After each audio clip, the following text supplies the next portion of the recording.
Hello, everyone, and welcome to the VEST webinar series. I'm John Forster, your moderator for today's webinar session. And today we'll be focusing on the interaction between HyDraw CAD and MDTools during the manifold design process.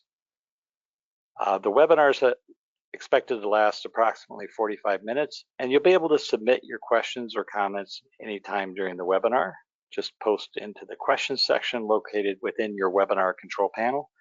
And questions may be answered as they are posted, or we'll try to answer them in the last few minutes of the webinar. Note that today's session is being recorded and that the audio is muted for all attendees. However, if you're experiencing any technical issues, please use the chat window to alert our support staff.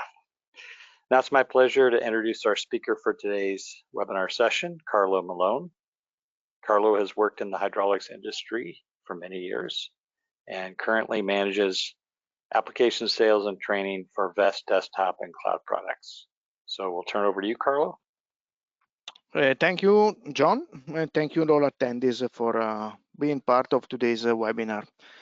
Today we'll talk about interaction between HyDraw and MDTools to understand better the workflow of information and maybe optimize a bit.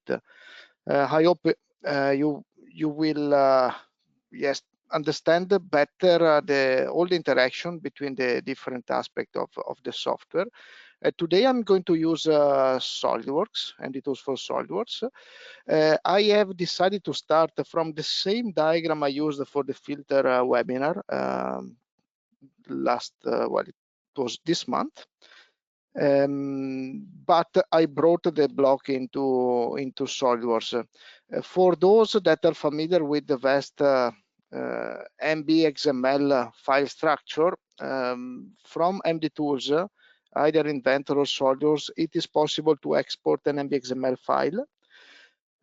So I will use the same MB.XML file I used last webinar to bring into the part. So this is not really exactly the topic of today, but sometimes I hear request of changing a file from SolidWorks to Inventor or vice versa.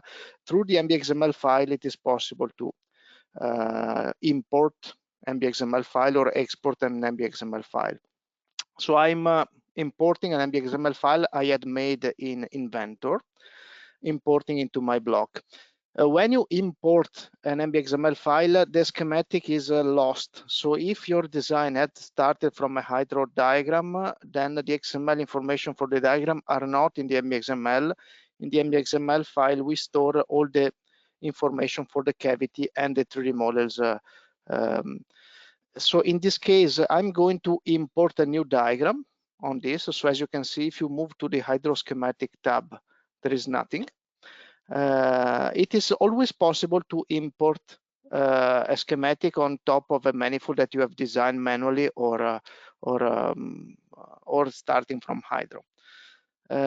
So in order to start our design today, our exercise, I'm going to export the MB.XML from this diagram.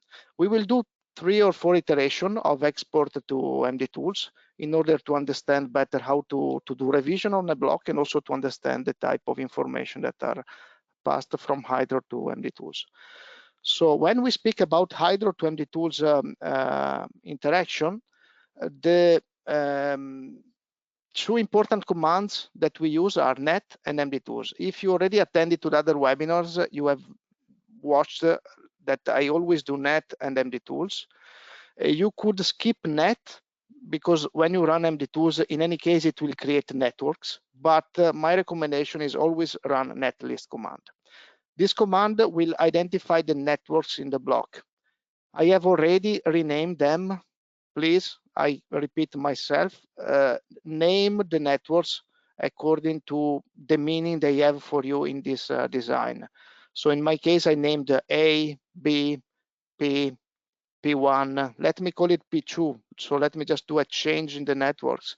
So provide the name that you want in order to work better and more efficiently in MDTools in the design environment. So when you are done with all the network verification, You click OK. Now the networks are part of the connection lines. If you touch one line, the network is visible on the right on the property manager. So it will be easier. If the block is very complex, the schematic is complex, then sometimes loading the schematic in HyDraw and selecting the line and reading the P2 or T is handy, because you realize to which network they are connected to. Now I can export to MDTools. Few other information for this block, and we'll see later when I do modification to the schematic. I have already linked 3D models. In this case, I've linked also 3D model for fittings directly to the external port. Recently, I had some design cases where my customer was asking also fitting for tubes.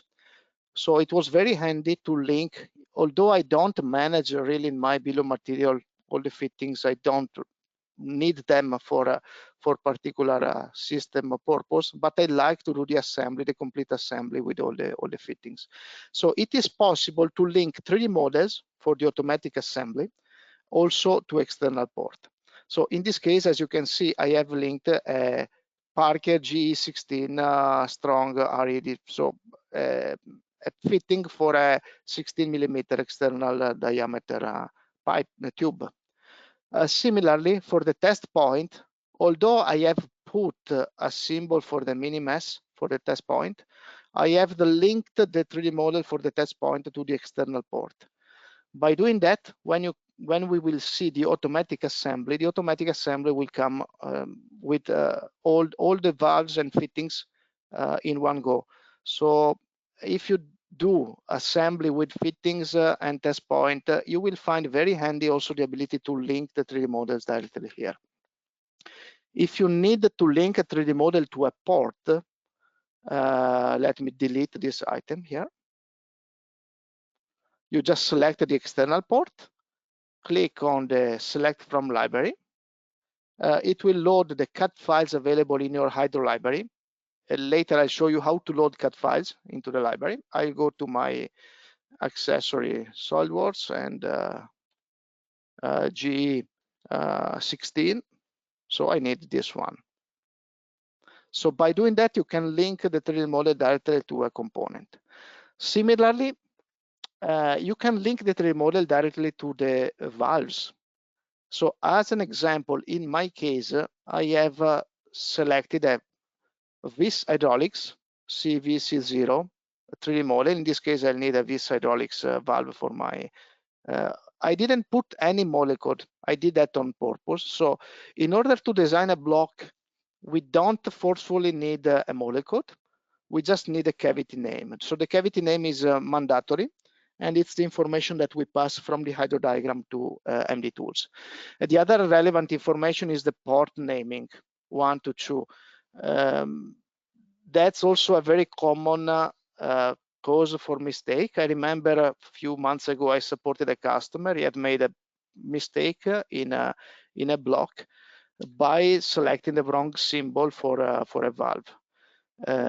So the symbol is important. If you have a check valve or a relief valve or a sequencing valve going 1 to 2, 1 to 3, it's important that the port are correctly mapped corresponding to the valve, the physical component.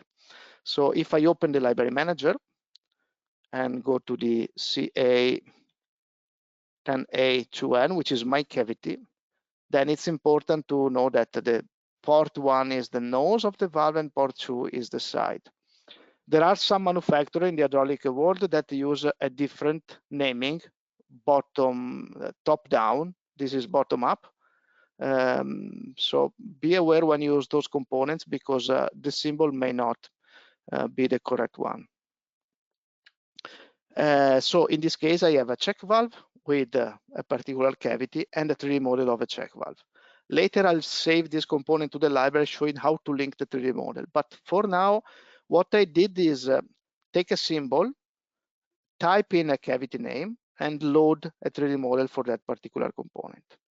When you click load, In your case, you may not have any data in the library. It means that you don't have loaded any library, any 3D model in the HyDraw CAD library, and I'll show you shortly how to do that.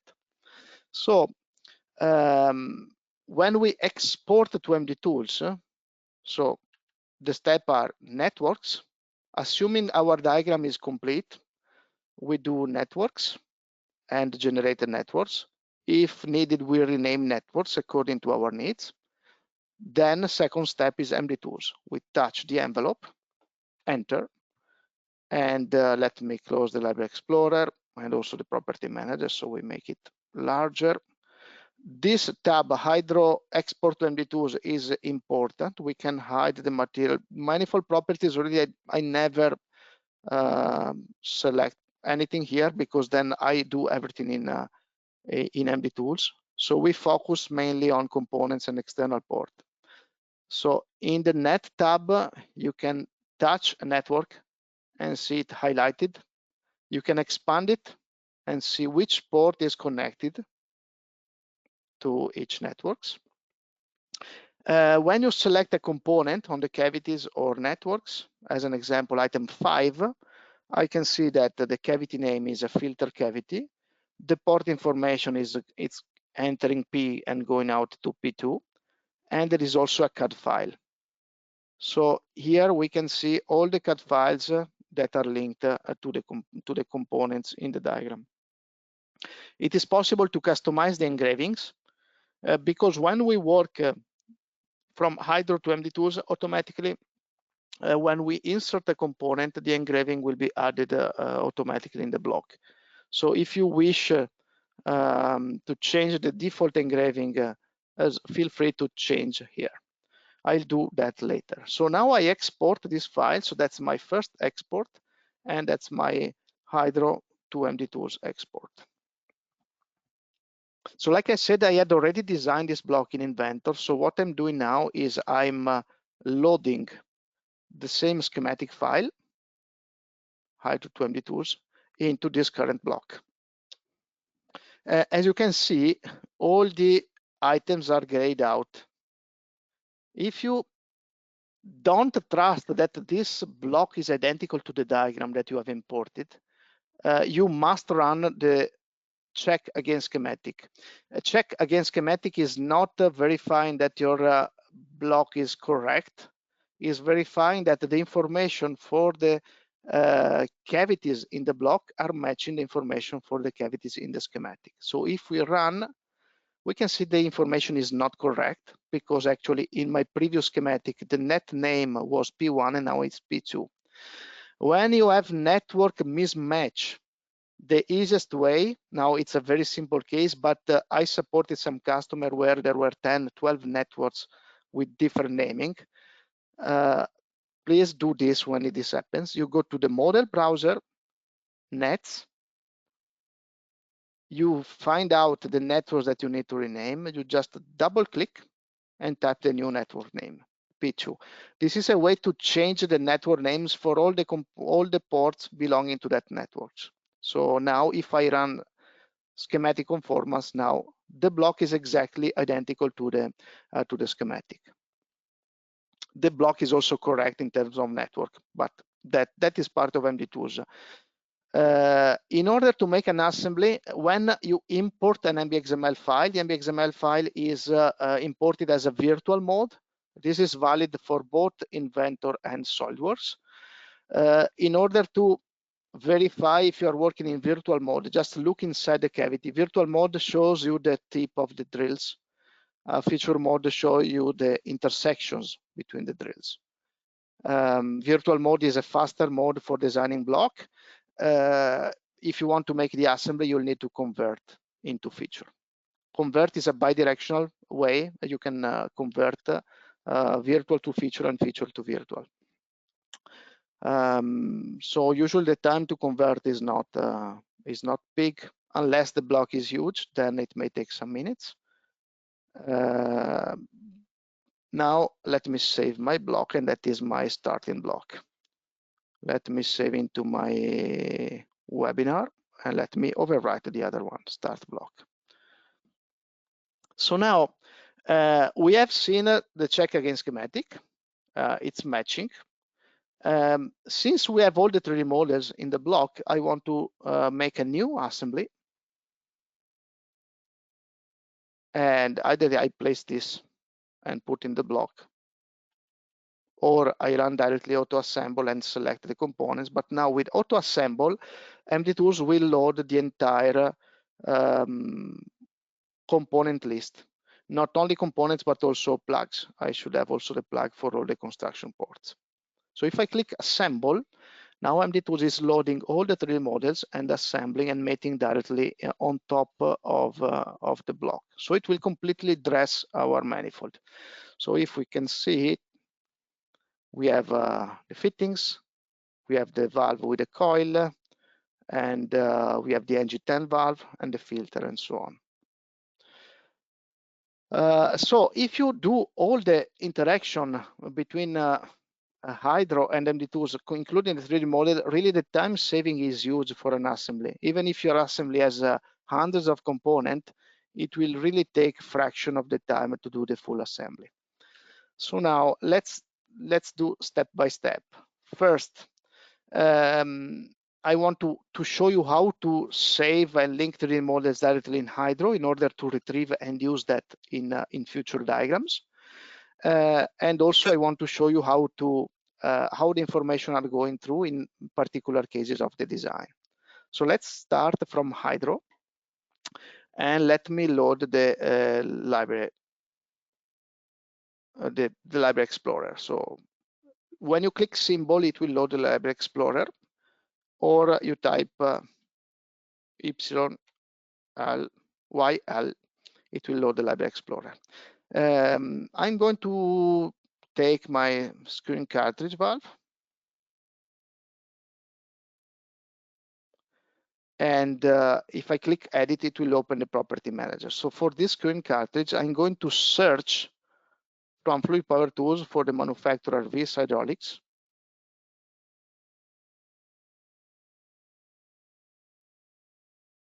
And search. And in this case, I'm going to search by cavity and footprint. I'll take my SA10. That was my component CVC0S10, and I click OK. Now I can save to my library. For your information, Fluid Power Tools is stored in imperial units. So sometimes the unit that you see in metric environment are not, yes, the number are not rounded properly. So feel free to change 80, 420, or delete what you don't need. Also, if your cavity name is different, for me, I use a single cavity for the SA10-2. It's called the CA10A2N, like Bosch Rexo. So you feel free to change the name and save to the library. When you click save, now this model data is going into the library, which it will be visible in the library manager. So I'm going to components, model data view, and I look for my CVC0. So here it's the new component I have made. If you wanted to tie this component with a 3D model, click on the CAD files.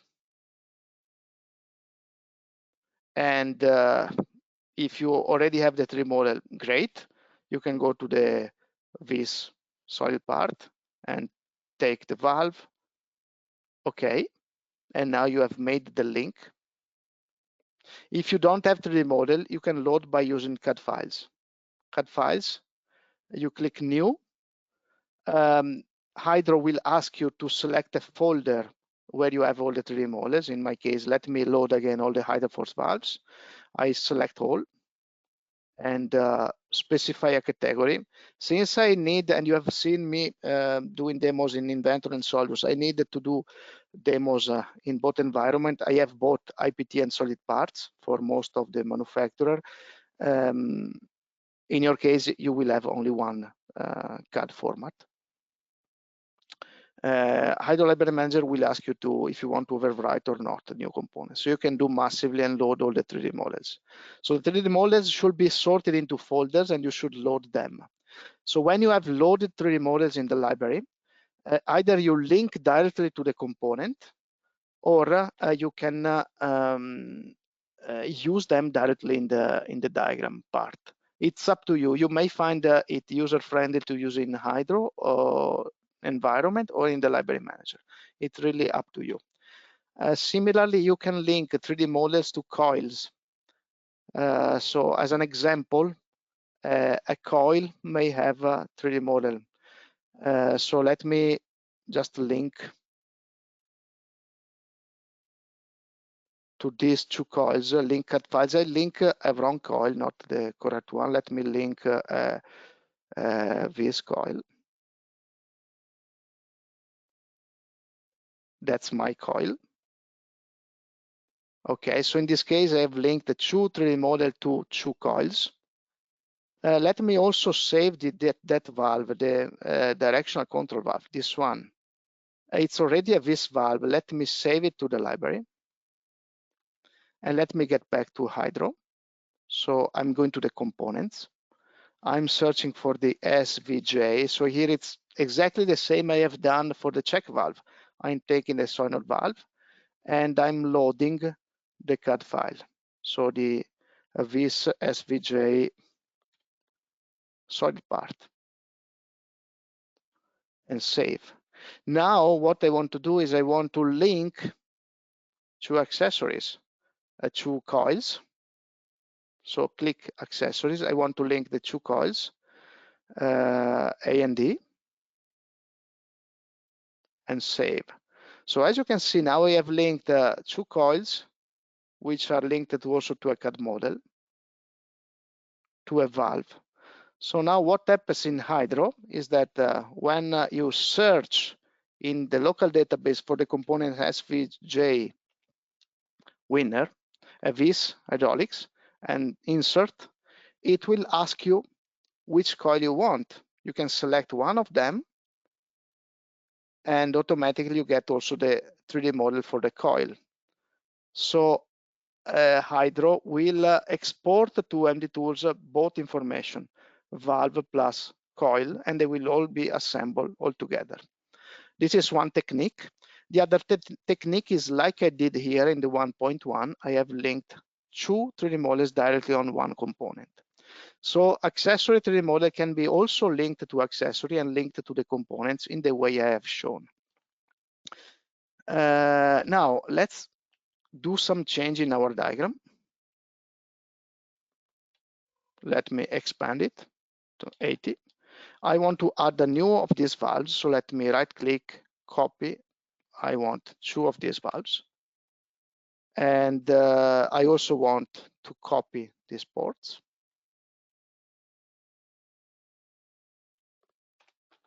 I want to rename the port A1, B1,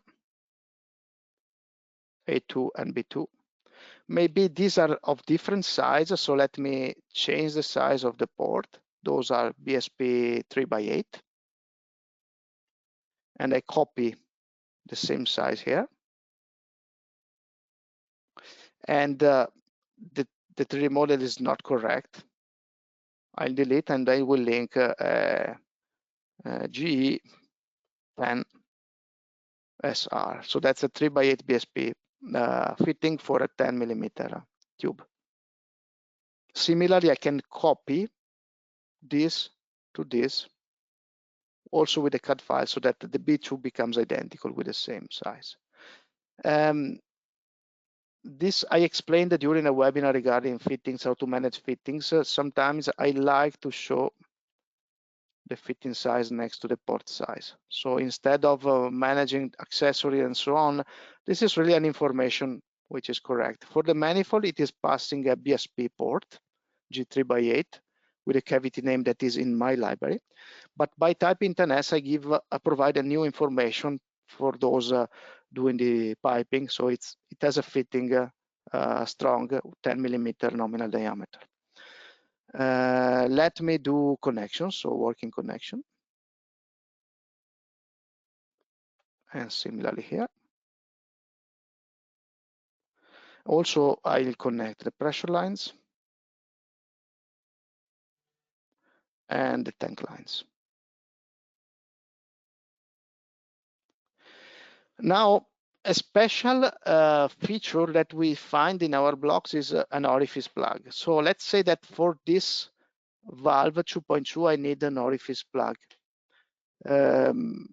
So I can go into my library and search for a component, orifice. With a double click and place my symbol in the drawing, I can rotate it, right click, rotate right, and I can just move the symbol on top of the connection line. The connection line, as you can see, has been broken into two pieces. Now, in order to pass the information to MDTools, I just need a cavity name. So in the cavity name, you will need to specify the cavity that you use for the orifice. So in this case, I need a M8 cavity. So I just copy and paste. Of course, you could save to the library with a module, so then it's easy to retrieve. But like I said, to design with MDTools, M8 by 1.25 is enough. For the CAD file, I can also link an accessory, an orifice, M8 by 125. So now, when I design my block, I will have the information for the cavity together with the 3D model for the assembly, for the automatic assembly. The orifice is bidirectional, and we will see practically in MDTools how it is handled. So for now, in HyDraw, we just specify a cavity name, one-way port. So if we go back to MDTools, we can see that the type is a port. But practically, an orifice is dividing two networks. So one network becomes two. So it has two ports, and it will need to connect it to different networks. So the handling of this information is done directly in MDTools. So in MDTools, when we generate the networks, we will see the right networks and the left network, and we will see shortly. So now let me regenerate the networks. So when we do change in a diagram, of course, we'll need to run networks again. This warning tells us that the networks has been already generated, but now they require to be updated. So we will just click recreate, and now we can see all the networks. Now, since I have renamed A and B, I prefer to name the networks A1, B1, B2, and so on, B1. This will become B2. This is A2, B2. And this we can call it X1. In my approach, I never leave a network called net1, net2, net3 because that's the default. I always rename all the network. Even if my block has 50 networks, I rename them all because I have full control and I review all the networks. So then when I regenerate networks, usually the naming is preserved unless you do changes in the diagram, but then the handling is much easier. Click OK. And now, as you can see, the right network is X1 and the left network is P2, which is great. So we will see how MDTools is handling this information. And this I lost. Let me put it here. Now I can export it to MDTools. So by MDTools, select, right click. And as an example, I want to place for the component 2.2 a different engraving. I call it NG10 position 2. And export. And that's my second export to MDTools. Now let's go to MDTools. I'll save as my block. Well, I don't really need to save as. Let me just work directly on this file. I load a new diagram. So when you load a new diagram, like I did the first time after I have imported the MBXML file, when you load a new diagram, you can see a lot of white here. So it means that the block is not matching the diagram fully. First thing, always check against schematic. This will provide you a list of all the missing items and networks and so on. So there are a lot of missing items, 2.1 and 2.2, and extra components, 2 and 1. Because I have renamed components, A1, it was previously A. So don't delete immediately, just do like this, go to model. So 2 became 2.1, double click and rename it. And also 1 became 1.1. A, I have renamed it to A1, so and B into B1. Great. Now let's do again the check against schematic.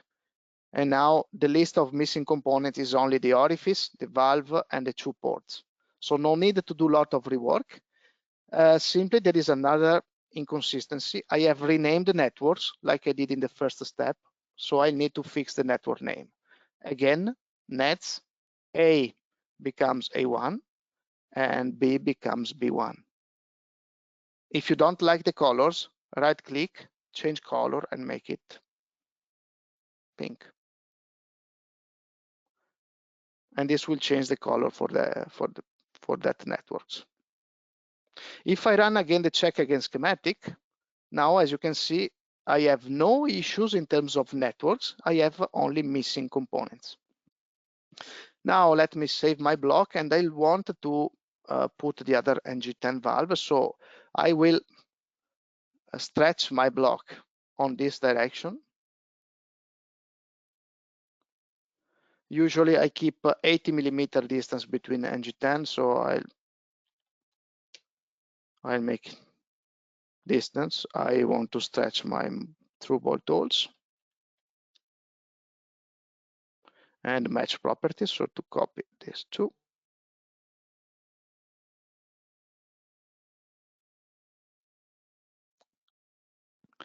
Now, in this case, there is a symmetry between the cavities. So really, I copied in the diagram 2.1 and 2.2.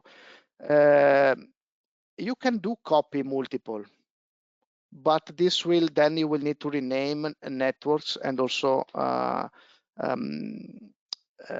change the component name. So I always prefer to place the components from the diagram XML file. So although I'll reproduce most likely the same condition, it's always for me better to place again the components from the browser.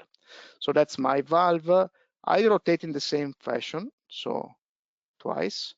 When I position with a pattern, I do reference from this cavity at 0.80. That's good. Now in my cavity, I don't need the T1. I decided just to use one tank for the NG. I want to match properties. This one will go here.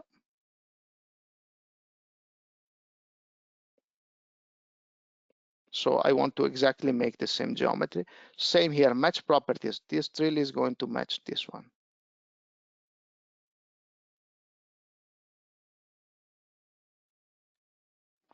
And again,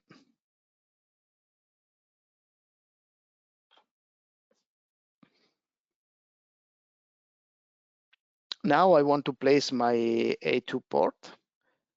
Designing by networks is always handy, so you can see it by color and take the A2 position here, reference with this cavity at 80, 0, and okay. And similarly, we take the B2, place here, reference to this cavity, 80, 0. And we can do again match properties. This with this one, we copy just the drill depth. While here, most likely, I will need to move the cavity slightly to the left. and I can stretch my drill up to here.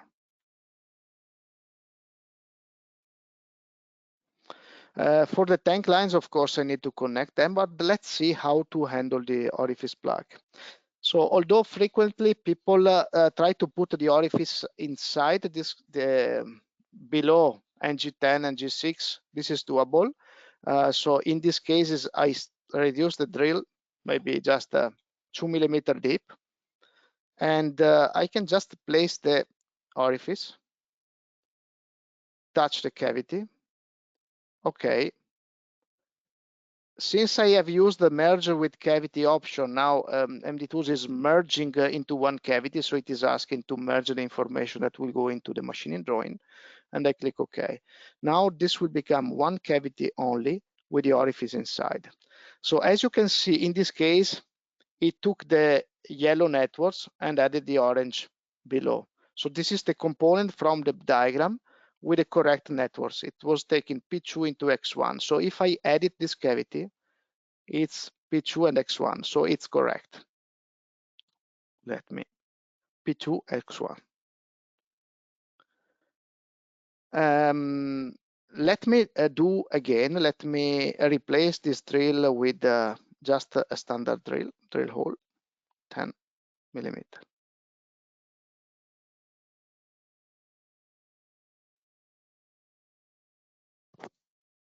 So I restore the original drill.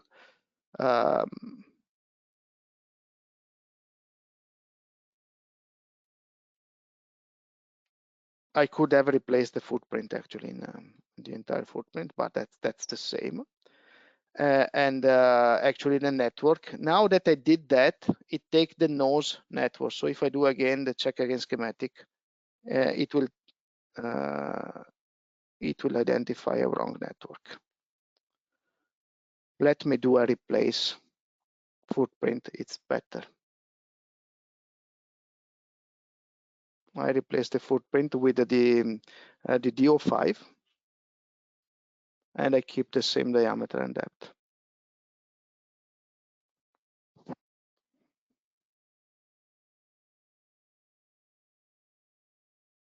So as you have seen, one option is if you place the cavity directly on the nose, it will be good. Let me delete this. Let me do check against schematic. Yes, I need to rename the component. Sorry, it did rename because of the. Okay, now if you do check against schematic, it will show that the network is not correct. This is X1. It took the network from the nose, X1. X1. So one option is you put the orifice below a drill on one direction. I usually don't like because if you need to replace this orifice, you need to disassemble all the valves. So I prefer to put the orifice inside a plug, a construction plug. So in this case, I'll add a construction plug to my port number 2, a 1x4 on the side. I add another construction plug here.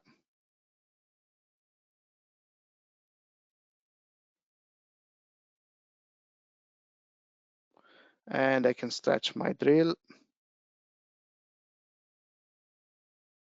And now I want to add the orifice plug. So if you try to add again the orifice plug, let me try to do a mistake. I want to add to a wrong network. So like in the blue line, okay, it will tell you that it's not, this network is neither P2 nor X1. So it's not in the correct position. Of course, you could click OK, but then you will end up with a mistake in the block. So when you insert the orifice, MDTools will always verify that the network is compatible. So now I take the orifice on the other side. So it's always merging the information. And now, as you can see, it took, earlier it was yellow to orange, and now it's orange to yellow. So the behavior for the orifice, if you use the orifice symbol in a HyDraw, is consistent. It can flip the network according to your need. So now I can stretch my drill up to here, or I can do connection and up to here. Sometimes I do connect with a stretch instead of connect because a connect cavity may relocate the cavity, while if you stretch, the cavity will stay in the position. So in some cases, according to design situation, I prefer to use the stretch instead of connect cavity. Let me just stretch my drill here. And let me just copy a plug so that I finish my design.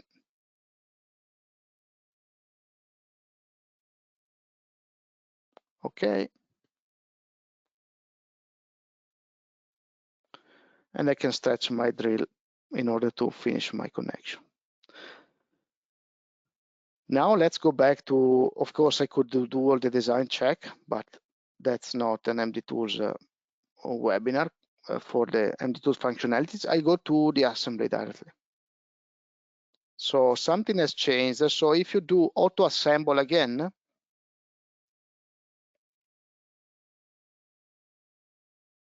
and we click update, and now MDTools will try to fix all the components again.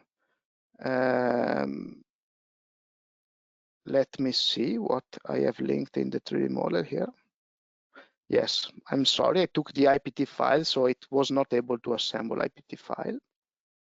Let me load solid GE10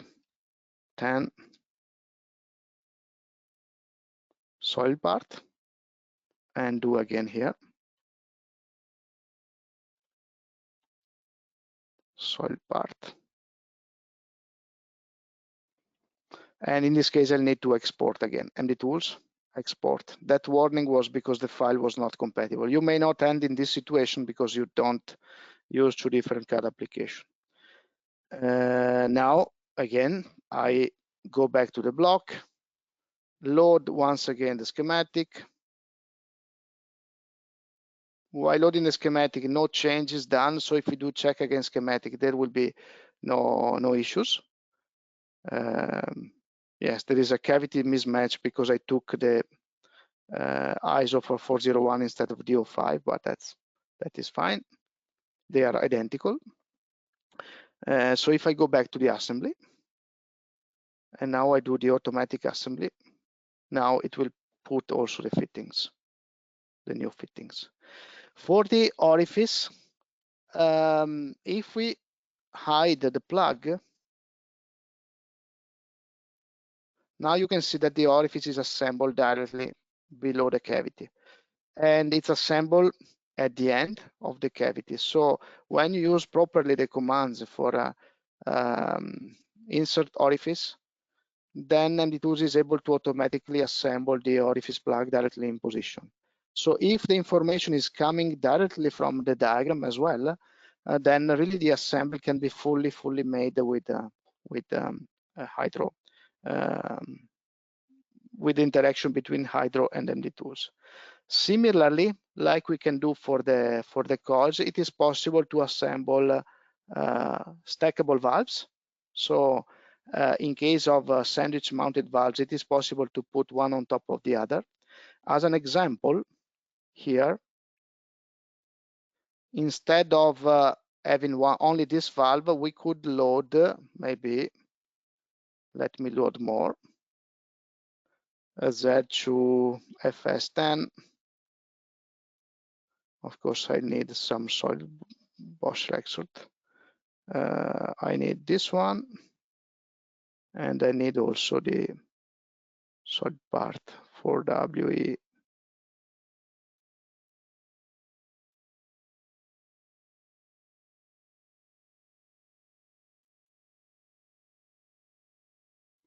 Let me take a 4W10J.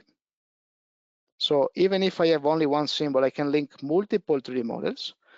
Let me export again to MDTools. As you can see, for the component 2.2, now the CAD files are 2. Flow regulator and directional control valve. export. I go back to my part.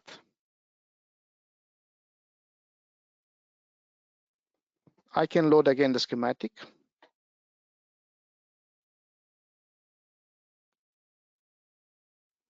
And let me do a new assembly. So sometimes it's even easier to do a new assembly.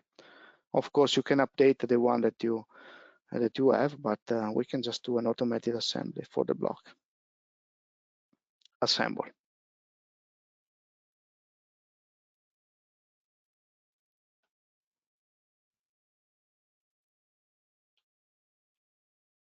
And now the component is assembled, also with the stackable valve. Of course, in this case, it's a workaround. I provided three models to the same symbol, but it's also able to consider the stackable valves. So it can assemble sandwich symbols all together into one single position. That's all the time we have. I don't see any question. I hope you found the webinar interesting. Thank you for attending. If you have any doubt or wish to expand a bit more, feel free to request. Since we are preparing the next webinar series, so any topic you want to suggest will be appreciated, and we will consider for future webinars. Thank you, and I turn it over to John. Thanks, Carlo. Yeah, that's all the time we have today. We didn't have any questions pending, but if you have anything that pops up in your mind and you want to have followed up on, just go ahead and send it to our support@bestusa.com email address with the detail, and we'll follow up. You could also send your future webinar ideas there, or also put them in the survey if you want to take the survey. So I'd like to again thank Carlo for delivering today's topical webinar. That was very entertaining and insightful. And we'd be grateful if you could go ahead and complete the short survey at the conclusion of the webinar. Tomorrow you'll have a chance to also respond to the survey. You'll be receiving an email that contains a link to view a replay of today's session. And feel free to share this link with your colleagues as well. A link to view video segments of prior webinars will also be provided in that email. So as you can see, what Carlo's showing is we have our webinar series posted on various social media channels, and we invite you to follow these channels so that you can receive the very latest updates on upcoming webinars, as well as product releases. So this is the final webinar in our current fall webinar series. We'll be releasing the winter 2025 webinar series schedule in December. So again, I'd like to thank Carlo and thank you all for attending today's session, and we wish you a pleasant and safe day. Thank you.